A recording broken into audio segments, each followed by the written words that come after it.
Pos.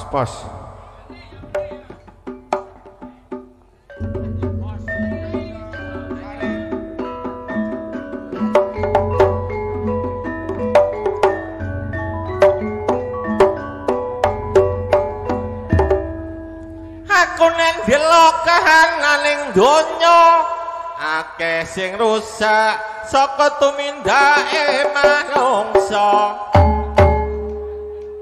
Ana sing mabuk judi, seneng sulaya iri lan drengki lan gawe kujiwa.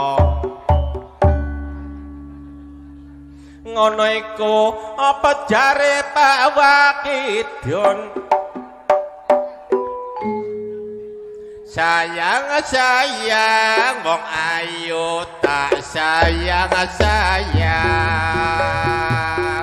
saben dina aku tansah kelingan dalu ora bisa turu awan ora doyan mangan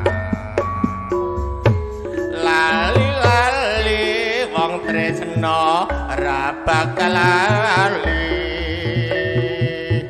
yen kelingan sumpahmu ing wayah wengi lair abate tomo sing ati sumpahmu sumpah suci mula wong sumpah di aja sulaya nek wis kadung janji de aja citra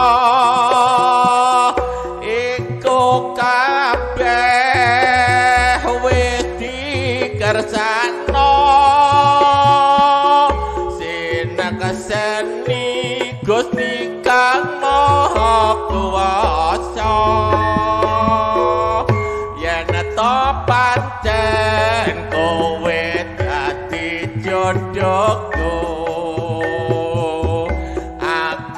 bakal nyuwargana uripmu mula kudu sabar narima rumah tanggane ben bisa mulya.